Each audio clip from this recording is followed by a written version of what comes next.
And welcome to the AM News with me, Mapisa Sibudi. In our first story, government says its management of the Ghanaian economy and the public purse sharply contrasts the assertion by the Catholic Bishop Conference that government has lost touch with the populace and reneged on the promise to protect the public purse. The bishops at a plenary assembly of the Association in Noir questioned what is said was a lack of empathy from the government towards Ghanaians. The Director of Communications at the Jubilee House, Eugene Ayin, has been reacting to this and other issues. Presidential correspondent Alton Brobre reports. The briefing focused on what has been done so far and what is ahead of President Akufo-Addo in the weeks to come. Now, top on the agenda was government response to publication that over 337 people attended the just-ended climate change conference in Glasgow, Scotland. A government response provided by the Director of Communication at the Presidency, Eugene Ayin, is that only 24 individuals were sponsored by the Presidency. Let me state for the record that the government of Ghana did not send or fund 337 Ghanaians to attend COP26. Indeed, there are three categories of persons who were permitted to attend COP26.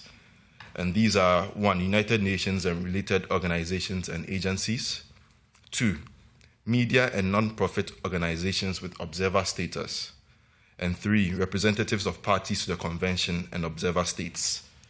From what we've seen so far, 7 persons who registered as participants indeed attended the summit. There were media personalities as well as reps from TSOs who were captured on the list of 337 persons and who have also confirmed that their trip to Glasgow was not funded by government. For the avoidance of doubt, let me place on record that the official presidential delegation, emphasis on presidential delegation, comprised of 24 persons, including the President, the Minister for Foreign Affairs, the Minister for Energy, the Minister for Lands and Natural Resources, and the Minister for Environment, Science, Technology, and Innovation, as well as officials of the Presidency and Foreign Ministry. Government also came under criticism by the Catholic Bishop Conference, who are of the view that government is not managing the economy well and the public purse, and that has given rise to hardship in the country and a feeling of hopelessness. Now, Eugene Ayin's explanation to the Catholic Bishop Conference criticism is that it is not grounded on facts. Of particular interest to us at the Presidency are the comments made by the respected Catholic Bishop. Inasmuch as this administration is extremely tolerant of divergent views and welcomes criticisms of its work, we believe that these criticisms should be well-founded and well-grounded in fact, as this is the only way an honest conversation devoid of malice and propaganda can be held. You all recollect that the President took the oath of office on 7th of January 2017, and again on 7th of January 2021. And on both occasions, he pledged to protect the public purse, and that is exactly what he has done and he continues to do. Indeed, the transformation that has taken place in all aspects of national life point to an economy that has been well managed, a public purse that is being well protected, and the benefits are showing. Indeed, if President Akufo-Addo had superintended over the wanton dissipation of public funds, firstly, the Ghanaian people would not have reposed their confidence in him barely 10 months ago by returning a decisive margin of victory for him in the 2020 elections. Now, free SHS, which guarantees a minimum of senior high school education for all Ghanaian children and has already granted access to some more than 400,000 children, would not have been possible if the public purse was not being protected. The President is expected to take a 1-week leave of absence from work after attending a UNESCO program. But also brewing in the country is the rising cost of fuel and its attendant effects on the populace. Now, the explanation from the Presidency is that government has already removed 2 taxes on the petroleum buildup.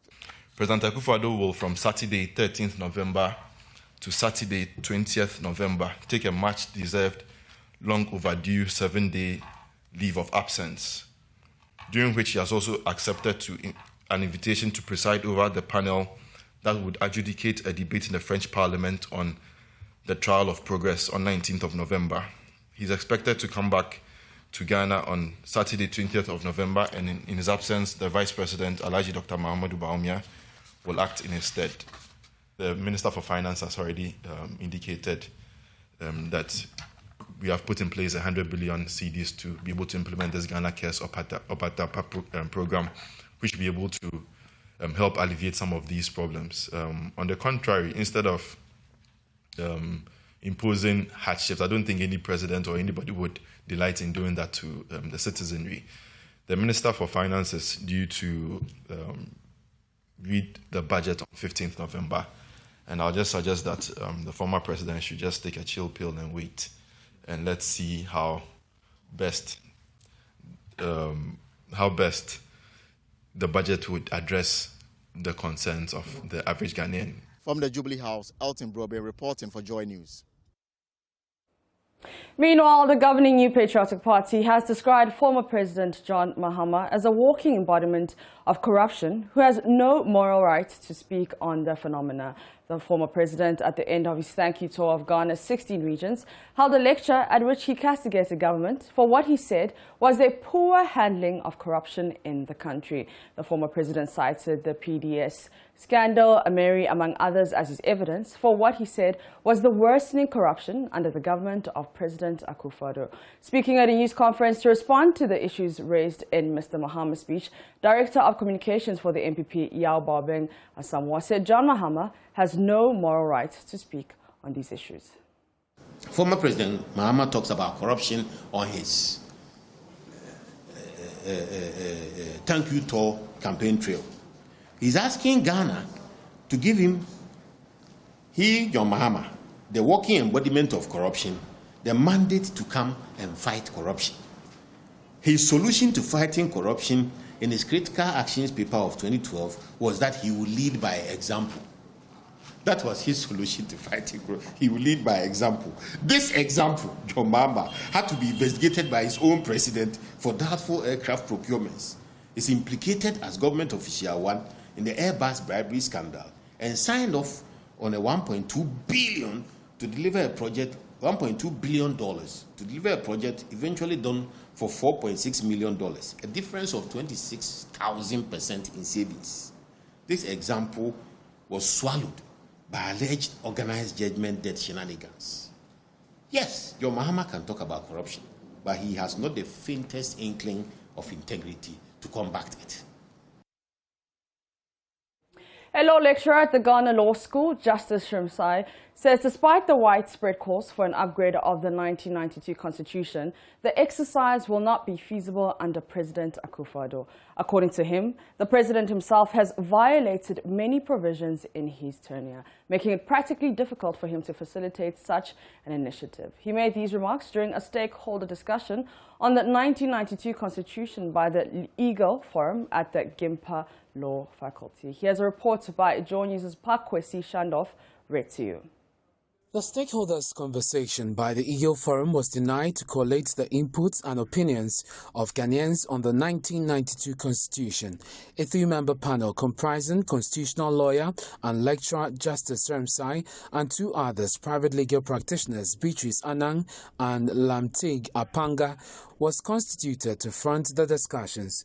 After hours of engagement, the House collectively agreed that there is the need for Ghana to embark on an immediate upgrade of the Constitution in order to address the existing anomalies and lacunas that appear to hamper governance and fail to adequately address the needs of contemporary times. But private legal practitioner Justice Shrimsai believes even though all Ghanaians must rally behind the calls for an upgrade of the a review exercise will not be successful under the current Akufo-Addo administration. It is not, from my research, it is not favorable because if you look at the position of this government in particular, under this government, we have seen a lot of limitation on human rights. For instance, we have seen a downward trend on press freedom. We have also seen issues of conflict of interest, which have deteriorated. So when you put all these things together, it is clear indication that the very issues that if we want to change the Constitution, we are going to want to improve are the things that are going down under this government. What it tells you is that if you put such questions out or you suggest such amendment, you are going to have the reverse of what exactly you wanted. Regarding the perennial issues surrounding the admission of law students into the Ghana School of Law, had to say, sorry, I do not have any immediate proposal on the law school issue. As of now, my thoughts would probably be later communicated clearly than at this moment. Meanwhile, private legal practitioner Beatrice Annan says, amidst the calls for a constitutional review, the country must also be concerned about its economic transformation. This, she believes, will make a constitutional review more meaningful. In fact, the economy is everything. It has direct translation, or it translates directly into the health, education, social, political, and every aspect of our lives. And so that's why I believe that constitutional amendments in themselves do not solve the challenge of underdevelopment. Parkwesi Shando's report for Joy News. A health center constructed in 2015 to serve Manyene and 8 other farming communities in the Mion district of the northern region is yet to be opened for use. Sick people, especially pregnant women, have had to travel over 15 kilometers to Naundo to access health care. Now, these challenges have forced many to resort to self-medication and in some cases needless death because of lack of a proper health care. It's a matter of choice for people living in big cities to choose whether to visit a private facility or a public one whenever they are ill because there are lots of health centers. But that is not the case for rural communities who do not have this luxury. Several communities are in dire need of health service for common diseases such as malaria and diarrhea. They will have to walk several kilometers on foot to seek for health care. It is therefore worrying when health centers are built and not opened for use. Today, we throw the spotlight on the Manyene Health Center, which was constructed in 2015 and is yet to be operationalized. Madam Efia Konja is pregnant and has sleepless nights because she will have to travel 10 kilometers and cross 2 streams before she gets to the next health center. She dreads going into labor at night.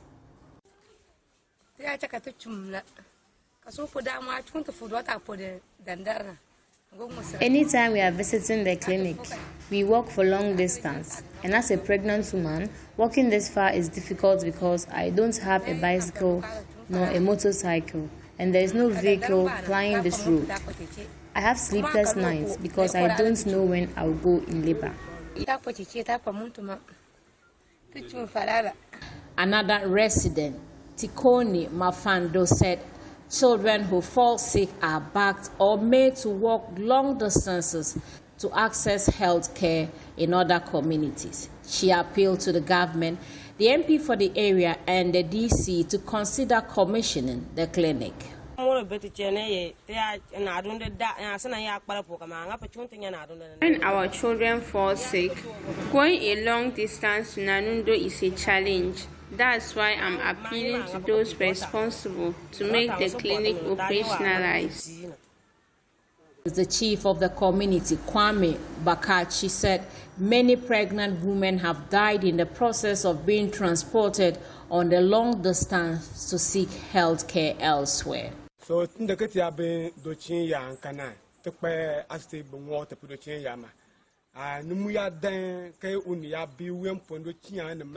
lack of the health center is worrying, and we face a lot of challenges. Our people die in the cases of emergency because of the long distance, especially pregnant women. So I'm appealing to the government to help commission the clinic to end the needless deaths that continue to occur in the community.